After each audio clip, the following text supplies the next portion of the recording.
Everybody, welcome to tonight's special, I guess, TTV. Um,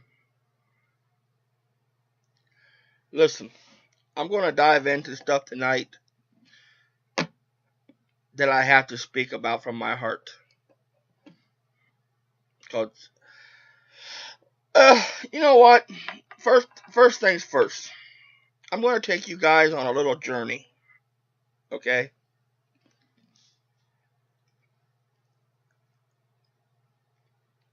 Let's go on a journey. Let's start in 1973, the year I was born. All right. When I was born, my father already had four kids by another woman. Okay, so I'm the youngest of my step siblings. Okay, and my mother and father had a son, my brother Sonny, who was a stillborn. He got tangled up in the umbilical cord, and no, he died in mom's belly. Then a couple years later, I was popped out into the world.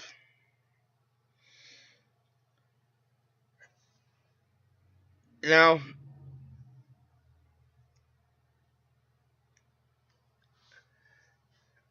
when I was 5 years old, now we're 1978.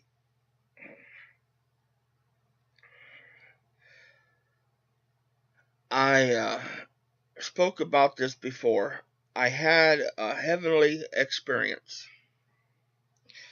Now, you got to remember, I came from a world of nobody's rich, nothing fancy, uh, not even close, but hardworking and trying your best. And and when I saw what I seen,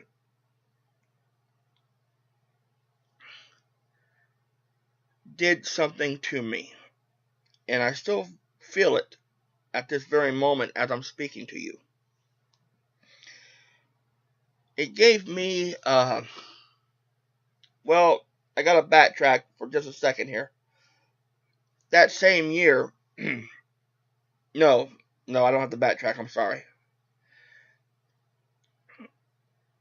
Well, that night I saw, you know, I went to my great grandmother's funeral that year, okay? And when I saw her emerge from that heavenly light, and I have tried to describe it and to ministers, my mother, aunts, uncles, I have tried to explain what it was. And what I saw was this light that just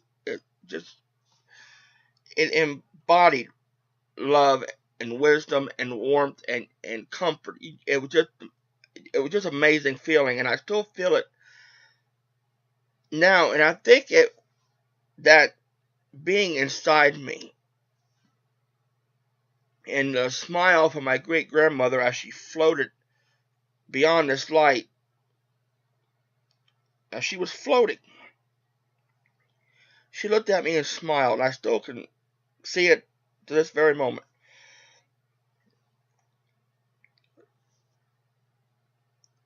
And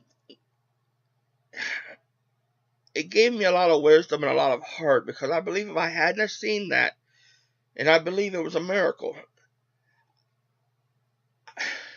I probably would have fell into a world of drugs and being bad. And I made mistakes in life. That's part of being human. But it gave me the ability, I believe, to love more than I receive. And I hurt. I get hurt really bad. You know, I'm not afraid of any man. That's not saying I can whip anybody, because anybody can be whipped. But I have no fear of any human being.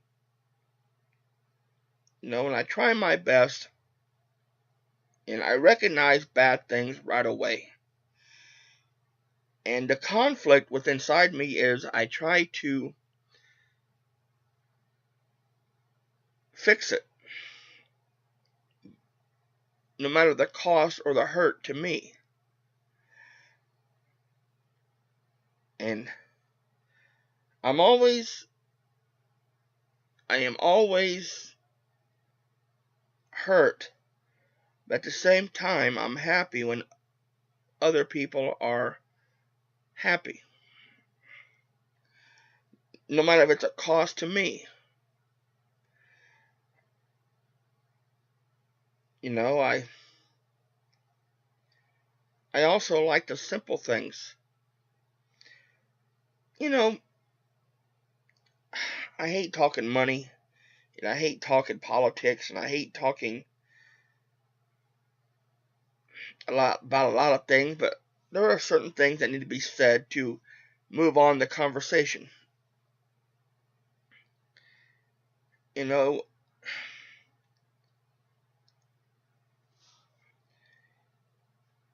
I'll get to that in a few moments. I gotta work my way up to that. Well, then after I saw that, I started having dreams where I would see something happen, and I still do this. I see something happen. I'll be dreaming something, like, say I'll dream I'm sitting here and I see everything that's in this room right now, and I'll remember dreaming it, but I don't remember it until I live that moment. And I'm thinking, oh my God, I saw this. I also, I'm pretty good at recognizing things right away, and going with my feeling, but sometimes I don't. Then it turns out like, oh, I should have went with that. Like, say, I play the lottery numbers, and I'm pretty good at it. I've won the pick 3 and pick 4 quite a few times, boxed. And one night I was sitting here at the house, and I said, I got $2. I'm gonna go down and play 4 50-cent box pick 4s, and I have regular numbers that I play. $2 turned into 200 because I went with that feeling. And I'm always looking for the best in everybody, and I get hurt when I see so much bad and silly stuff and wrong stuff going on. And there's that conflict inside of me. Okay, then with that feeling of that conflict that I carry inside me, and it's hard to explain that, and I understand people really don't understand. Oh, I'm sorry. I just took my inhaler. It came back up on me. I'm sorry about that.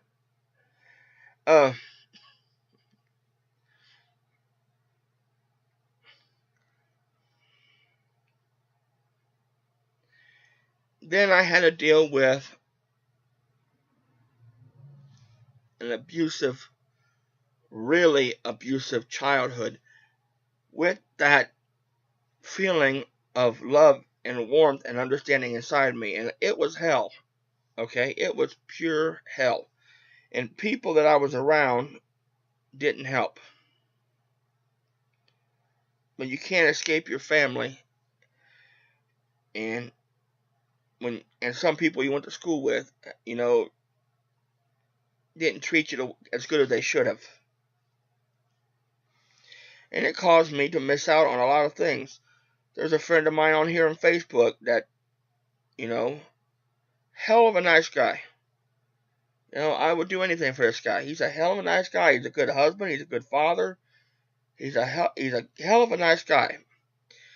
And I remember back in high school, I was dealing with all this emotion, and I didn't allow myself to become close to anybody. I remember my friend walked up to me, we're standing near the lunchroom, and he was talking to me, and I just kind of blew him off. And now, I love the guy like a brother, and I talk to him on Facebook all the time, and and and I respect him. He's a good guy, but see, that's the kind of things that the conflict and bad things took away from me. You know,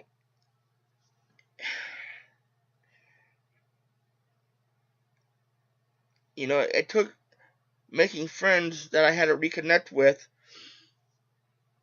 and it took a lot of experiences away from me. And I even developed a speech problem, which probably some of you have noticed. I try to correct it at times, but it's hard. Then I had to live. Then I had to live with this feeling of love and warmth and understanding and happiness, and it really embodies me. And then I had to live through the abuse, the sexual abuse, the physical abuse, the lies, the being beat so bad I couldn't walk. And it's become almost a cliche when people talk about these things, but I'm just going to tell you flat out, it's not a cliche with me. So then what happened? I would eat. I got into a habit of stress eating, and then I got heavy. And then when you're heavy, let's be honest with you, girls ain't gonna look at you like they would if you was in shape. That's just nature. But at the same time, I maintained that. Oh, Tom, if he don't mind, sometimes being the ultimate nice guy is a pain in the ass. Then years went by. Same old, same old. People would use me. People would lie about me to meet their own ends, And I just wouldn't say nothing. I just didn't want no conflict. I just said, yeah. I just would go, yeah, whatever. I didn't care what anybody said or did. I just wanted everybody to just, I was already having enough problems.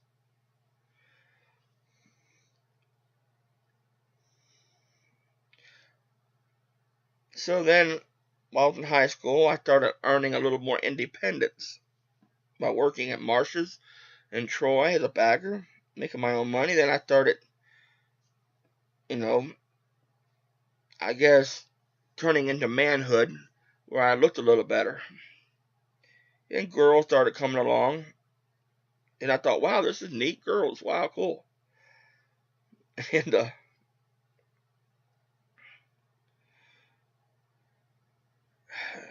then from about 3 years after high school, I met a girl, and she looked at me one night. Her parents and my parents were friends, grew up in the same neighborhood, and she was just drop dead gorgeous. She looked at me and said, Tommy, when are you going to ask me out? You know how girls do. And I was flabbergasted. I was flabbergasted. That never happened to me before. Just a second.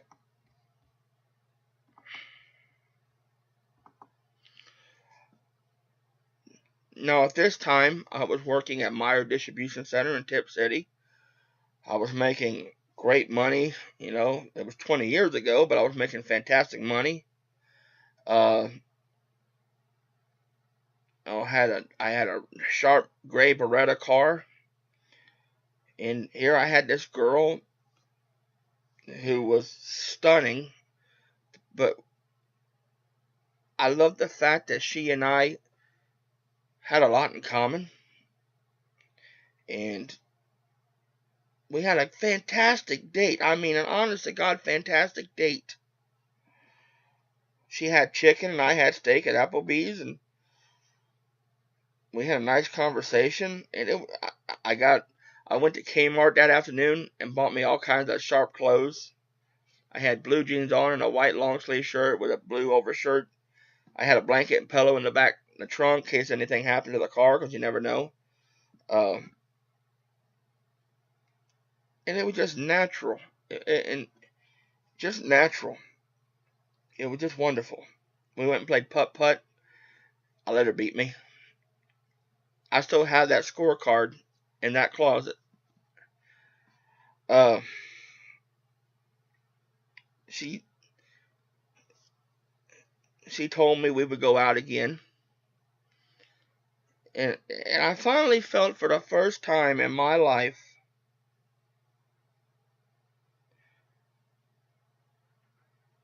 I got everything I wanted, and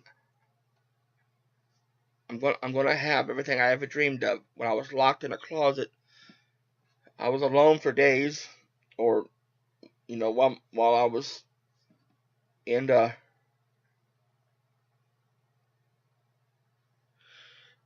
not life's not fair, and it really isn't.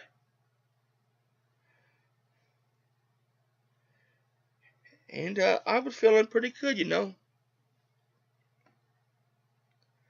The first time ever, I felt great, and I lost it all.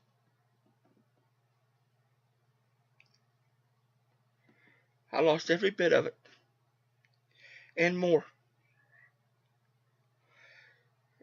Uh, my grandmother got sick. I had to deal with that. Somebody said something to that girl. I should have never said anything.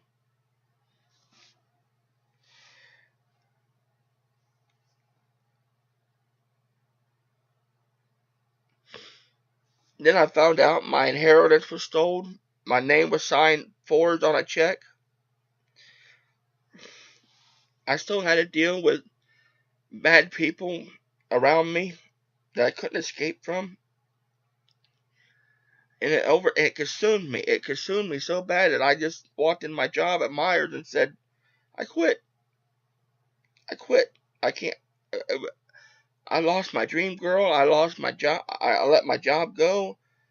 The family I thought I could trust, I I couldn't.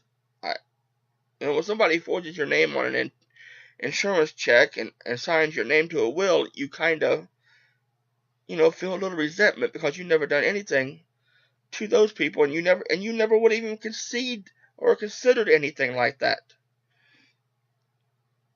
So I got into a depression, even worse, and my whole world just changed, man. It just got. It's like fate torments me.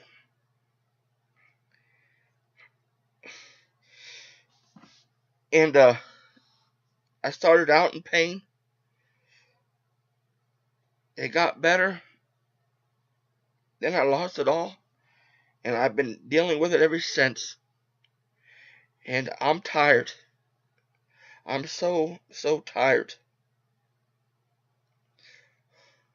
And I don't know how much longer that I can actually go on. I try to be flamboyant. I try to be fun. I try to make up for lost time. I try to do all the right things still. I work. I save my money. I figured out how to make money on my races because the economy's so bad. I figured out one day the average person doesn't make $200 a day. It's hard to live a normal life, and nobody should have to try that hard. Then girls got so bad. Every time I meet a girl, she's either on heroin or she's a whore or she's out to play games with you. Then the world just keeps getting worse and worse and worse. Companies ripping everybody off. People beating on each other, stealing from each other, using each other. People are mindless drones using their phones. Nobody enjoys the simplicity of anything anymore. It's always got to be about What can I have? What can I have? What can I have? What can I take from you? What can I have better than you? I can't live like that. You know, the stupidest thing is, when I was sitting in those closets, afraid to move, at 5, 7, 8, as a young boy, all I did was dream about being a husband and father someday.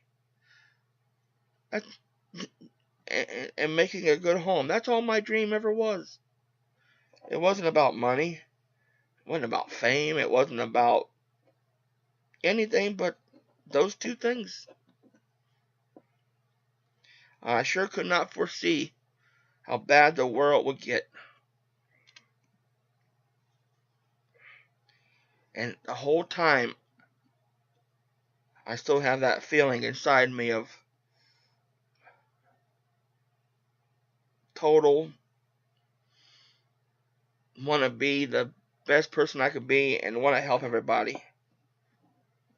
But that's that is that's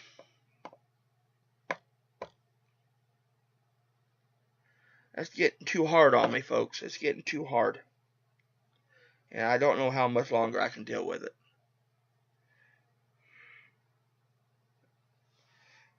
You know, there was. I'm gonna tell you guys some stuff. Until I bought this home here, I never owned a home before I bought this. I don't live in the fanciest house. You can drive by my house. I'm not gonna lie to you. I don't have the fanciest house in the world, but I'm working on having a nice home because I never had a nice home. I grew up on Union Street in Troy. I grew up over by Ordings. Ordings Party Time in Troy. I grew up on Ross Street. I didn't, and we rented houses all the time because they never, my parents never bought a house. Well, they didn't. My mother didn't trust my father for good reason, and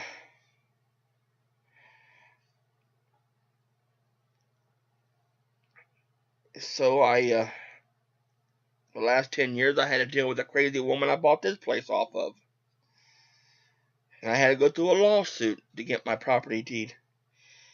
You know, I I look. I know that I can never have the love of my life back. I know that. Then there's another girl who just rips my heart out and uses me and just is no good for me, but she plays on me very, very well. She plays on my big heart, and I try to escape her, and I have a hard time with it. I know she's no good. She's fat.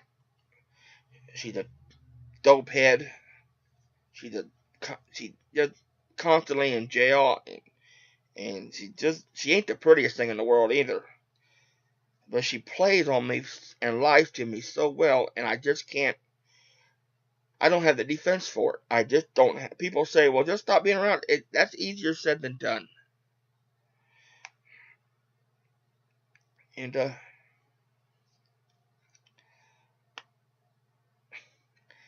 I tell you, I really don't understand or know what to do anymore.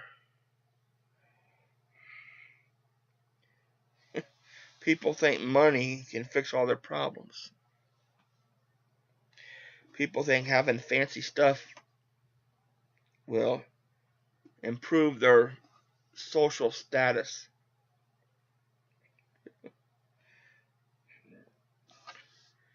Down at Unity Bank in Pickway sits $134,763.84 that I have.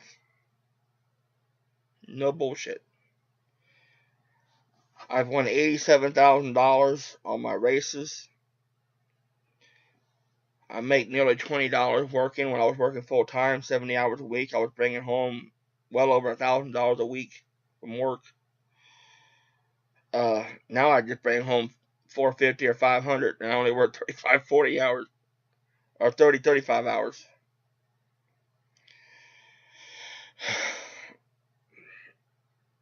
I only paid $60,000 for my property, and I was going to put a new house out here. I went up to the home center in Bell Fountain, and I was going to drop down the money and pay for a house to come out here, but then they had a new model in there, and it was $20,000 more, and after taxes and bringing it out and tearing this house down and setting a new one in and all that and the permits and all, it would have cost me, well, more than the $20,000 extra for the house, and that would have put me below $50,000 left in the bank, and I'm not going to do that. So I decided, if I'm going to put a new house in here, I want the house, and I told the guy up at the home center, if I put a house in here, I'm going to get the one that I really want. And I saw the one I really want. It's freaking gorgeous. And I never had anything like that before. I would love to have my buddies from high school come out and play cards one night, or I'm going to make a TV room for the races, and I'll have the guys come out and watch races, or whatever, you know,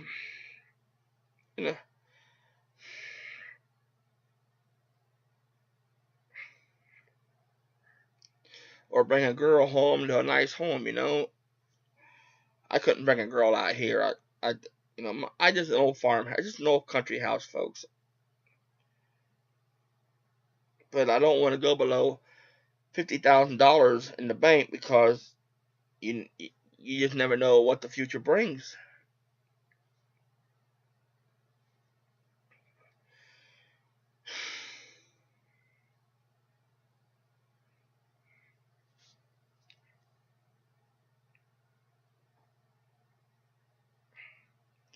And I've done some things that, over the, like, I earned my black belt in Taekwondo. I don't know how legitimate it is, because the guy who gave me my certificate, uh, I don't know how qualified he was, but I studied it for years and years, and then I quit. I started back in the early 80s when I was a kid, and took a break, because, I just took a break. I studied for a long time, and then I told the guy up in Lima, I would stop there and take my courses after work. I told him, I said, I don't really have time to stop and do a class every night to get my black belt. And he said, well, Tommy, he just said, I told him about my work schedule, and I told him about all that. And he said, Tommy, I'll go ahead and sign a certificate. And then he asked me about my former class. Anyways, that's why I don't know how legitimate it is.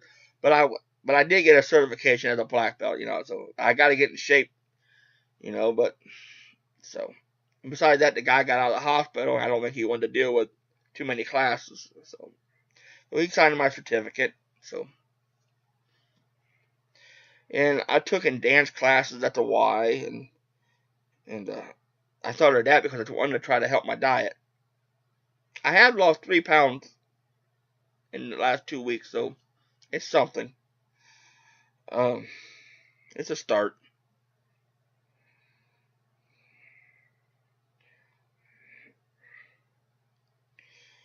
And I'm very proud to say that I have never abused drugs. I've only drank beer when I go, like, bowling alley or my high school reunion. I don't think I've had a beer since my high school reunion, and that was almost 3 years ago now. And I gotta admit, I didn't like it I gotta admit, I didn't like that at the fancy club. I thought it was too hoity-toity. But I gotta admit, even some of them people I went to school with, I'll never stop loving them. No matter how much I annoy them, or how snotty they get, or how far away they move, or well, I'll just never stop loving them. A lot of them understand me more than I realized they did. And and I'll never stop loving the people that I grew up with in the neighborhood I grew up in. And I always appreciate, that's something else that I have a problem with. I always appreciate anything anybody's ever done for me or said to me that, maybe guide me a little bit. And it's the simple little things. Like I became a real good golfer and a real good bowler. My when I go play golf, I usually score about a 74 to a 76, which is really good. Sometimes I'll do better than that, but I've been playing for 22 years, 23 years now, so I should be all right. And all the old guys that when you go out in a golf course, you might be when you're by yourself. It's relaxing, but it's also fun when some guys ask you to play along with them, the older guys, and they give you advice, and they say, "Hey, move your hand this way, or maybe spread your legs a little farther apart, so you get more swing." And I always appreciate it. I never got judgmental or backtalked anybody when they give me advice, and I see a lot of that nowadays, where people try to say, "Hey, maybe that might help you," and people always get snippy or judgmental back when somebody tried to help them, and I just never did that.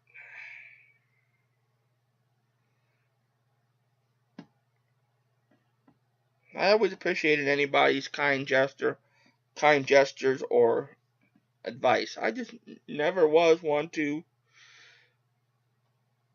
look down my nose at anybody, because nobody knows everything, and you know,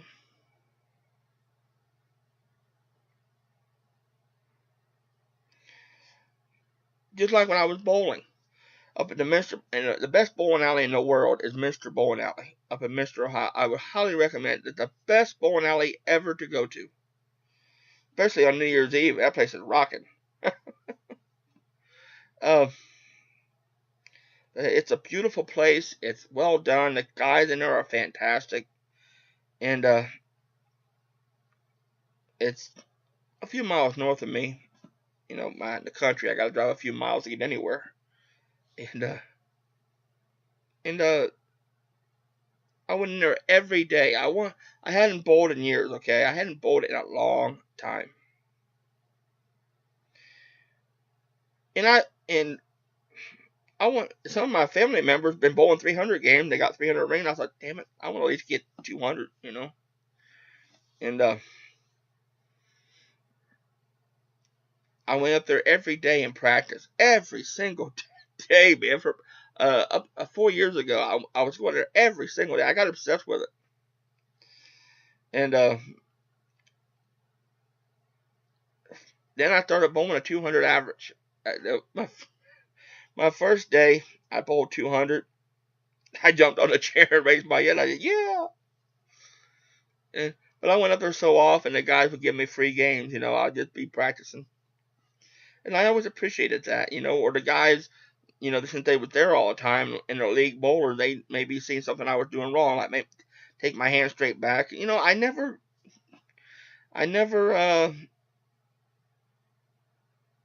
unappreciated anything anybody ever tried to do.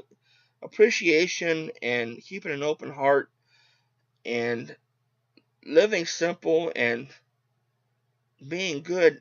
I can't help being. Now, I've made mistakes. I'll tell you why I made mistakes. It's because of my loneliness. That's why I go to titty bar. I'll be honest with you, I haven't been to a titty bar in a long time, because drugs have gotten. It ain't like it used to be. It used to be girls would be in bikinis and left something to the imagination, and the girls weren't. The girls were there. They were going to school to be doctors and nurses and lawyers. They were just going to school. For the most part. But now it's all about drugs and sleeping with customers, and that just. Well, I'm just not into that. That's not what I go there for. You know, I like beautiful women. I have made no secret about that. But I'm a guy. I like sports. I like pretty girls. I like to gamble. I'm a guy. And it's like it's a sin anymore to be a regular guy. And I don't understand that. And that's that political correctness. Or and girls don't want regular guys anymore. They want guys who use for what they can get out of them. And that's hard to avoid, people. That's hard to avoid. And I think a lot of people don't realize it because they never experience it. But there are a lot of girls out there anymore on drugs and use a guy for what they can get out of him. That's not love. I got a buddy been married for a long time now. And I tried to tell him that girl does not love you. She loves your credit, and she loves the fact that you're enamored with her, And she wasn't the prettiest thing ever, but she knew how, she played on his willingness to see what she wanted him to see, instead of just loving from the heart. And he sit in my car one time after, and he told me, Tommy, he said, if it wouldn't be for alimony and child support and losing everything I paid for, I would leave this bitch in a minute, but I can't stand her. But he won't do it. Now, you tell me, isn't that a miserable way to live? That's why you gotta live from your heart. I've heard about girls I went to school with, and a certain girl that her husband yelled at her for not doing the damn dishes. Now, I'll be honest with you. I believe men have their place and women have their place. But you also gotta share a life together. You gotta be willing to, well, maybe she was busy, so I'll do the dishes. Or she's got to run to the store, I'll take care of the baby. You got to be willing to go 50-50 at least.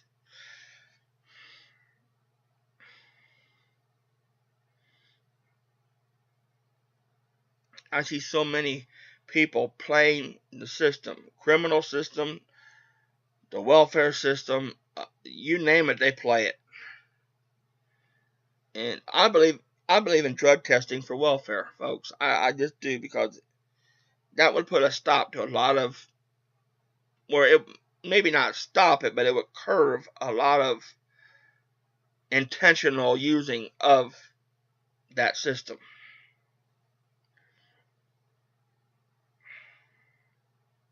And force people to make better decisions. Because if you don't force, honestly, God, if you don't force people to make better decisions,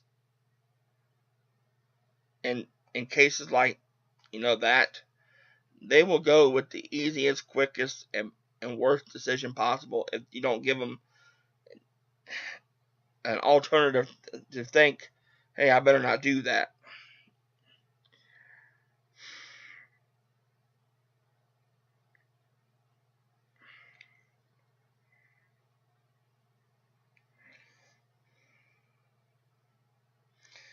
But I will admit to you all, I sure am tired.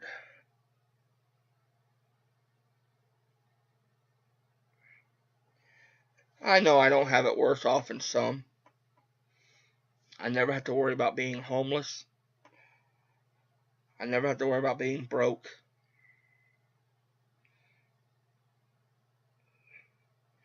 I never have to worry about being in debt. I live where I live at is safe and no crime. Nothing big. Uh, you know, I'm healthy. I'm doing decently on my diet. Treadmill's right back here, so I've been using that. Uh, I know people that got it worse. I just wish nobody had it bad. That's the problem. I, I just wish nobody would be bad. I wish nobody would be in a bad situation. I wish nobody would hurt each other. And I wish everybody could just find happiness. And that is the one thing of anything I got I would trade for, is to find my own happiness that I lost. But I know I'll never have it. That's the damnedest thing right there. The happiness I seek that I could have had and I almost had, I'll never get back. Never. I'll never have it. Never will. People say, well, Tommy, yes you will. Yes you will. No, I won't. I know it. Because I just know it, okay?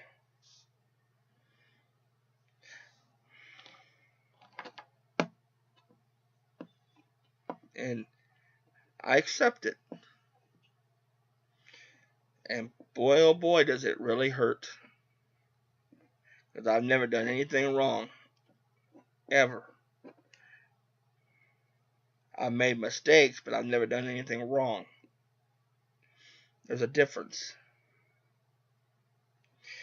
And in this world nowadays, it sure seems like everybody who makes a mistake, an honest mistake, or tries their best, cannot make it and gets put down for it. And if they're truthful, they get put down even worse. But people who do bad stuff, who use people, who do bad things, and it just seems like their life just goes on and on and on. That can be from somebody using the welfare system, or some girl marrying a guy just for his money and pretending she loves him, or some guy beating on a girl, or some guy cheating on a girl. Two things I would never ever do. And it just like everybody just got an excuse, and the people fall for it. And I don't understand that. I don't understand why the wicked is catered to, and the good people, black, white, whatever, man, woman, it seems like the good people just get screwed and screwed and screwed. And we gotta and then we gotta tolerate the bad people, because for some reason their precious feelings are the ones that people cater to. And I do not understand that. And that's a lot of problem with the world you see nowadays. If we just stop allowing bad people to get by and get away, and just stop doing bad stuff, and say, don't be doing that heroin, don't be smoking that crack, don't be sleeping with guys for money. Go. And see, that's a problem with technology, folks. They'll play on people. So people, basic instincts is to see somebody in distress and help them. That's basic human nature. If you see somebody in distress, or you see somebody in danger, your instinct is to just jump in and say, save the day. I've been guilty of that a number of times. But isn't it time we stop letting bad people play on good people who do the right things? Isn't it time we just say, hey, if you're going to do that bad stuff, you're on your own. Don't text me, don't email me, don't Facebook me, don't do anything. Just, if you're going to do that stuff, the hell with you. But the thing is, if you tell somebody that, they'll go play on somebody else. And it just continues and continues and continues, and will grow and grow and grow. The problem is growing. And then people want to let... I had to tell that therapist. She wanted me to go to church, meet a nice girl, volunteer. And I said, that's fine and dandy, but there's also a real world out there. And I don't want to meet some little Miss Tight Ass, who doesn't let me go to the races and all snotty acting. And I don't want to live in a gated community. I want to be able to walk out my yard, take a piss, and mow my yard, and don't worry about somebody. What the fuck?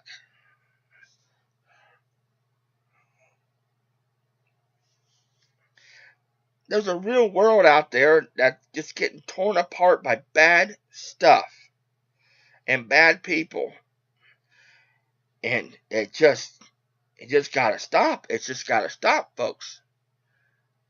And we gotta stop letting people play on people's good intentions. That's what they do. They play on your good intentions. And then when their life finally, benefits them, the hell with you. That's bad. That is bad. That is evil. Good God.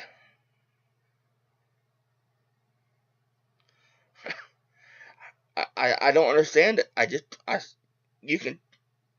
don't get it.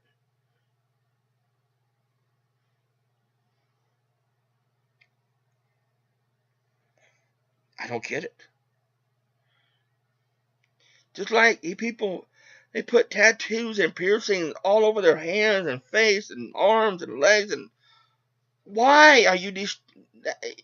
Everybody's so scared. And I've admitted, I think it looks retarded. I think it looks stupid as hell. I think it looks nasty. Because, and it does. No matter your reason for doing it. It looks fucking nasty and disgusting. If you're honest with yourself, you look at yourself and go, what the fuck did I do? But there's that honesty part that human beings nowadays have just decided, well, I don't care, fuck it. I'm going to do what I want to do. Well, doing what you want to do doesn't make it right. If you was meant to have those damn tattoos all over yourself, you would have been born with them. Oh my God.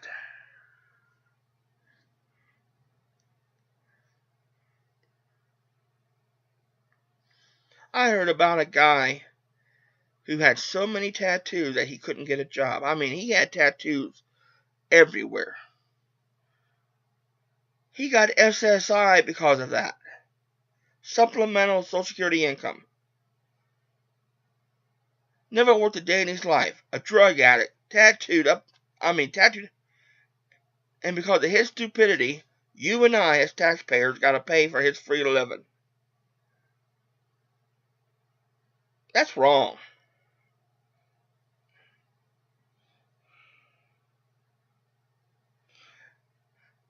Oh, God. And I swear to God, girls nowadays, that not all of them, but there are a lot of girls nowadays who have no idea what being a mother is. That's all I'm going to say about that. But geez, all you got to do is go to Walmart or Kroger's or someplace and you'll see it. Oh, God damn.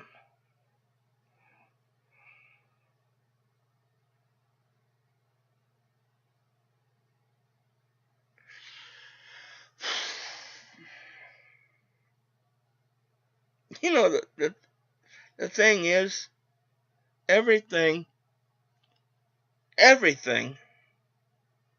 can be fixed so easily with common sense, hard work, responsibility, and not being afraid to do the right thing. And don't let technology run your life. And what I mean by that is cell phones. My God. You will never, ever see old Tommy any place, with a phone in his hand. Never. I think it's stupid. If I want to talk to you, I'll come home and talk to you. Or you might see me on the phone if I'm having an emergency. That's it. Oh, God. And we let Hollywood, California, nicknamed Hollyweird, perverts out there, pedophiles out there, whores out there, influence people nowadays. And don't tell me we don't, because we do.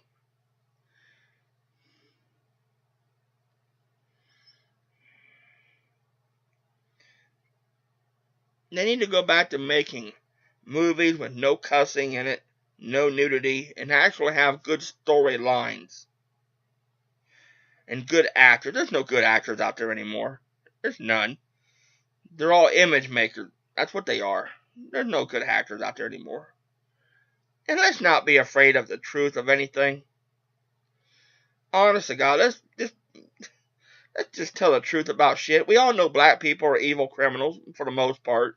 We all know girls are out of control. We all know cell phones are stupid. We all know tattoos look nasty. We all know these kids walk around with their pants past their ass look retarded. We all know companies are ripping us off with these prices, but we tolerate it because we don't want to rock the boat.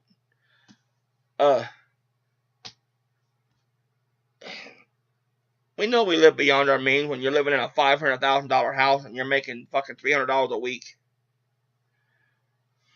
We all know temp services got jobs all fucked up. We all know there should be no nudity and adult access online because there's too many kids able to see that shit and it shouldn't be online. All that adult material online should be taken off. Every bit of it. And I'm a guy saying that.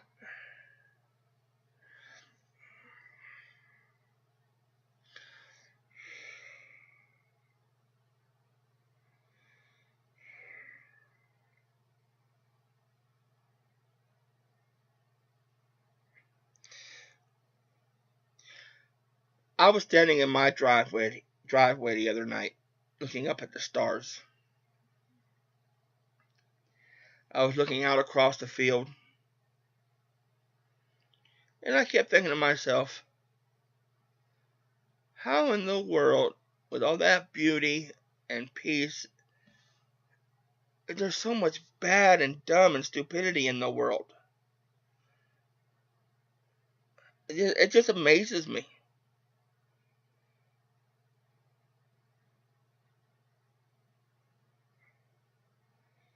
And as for me,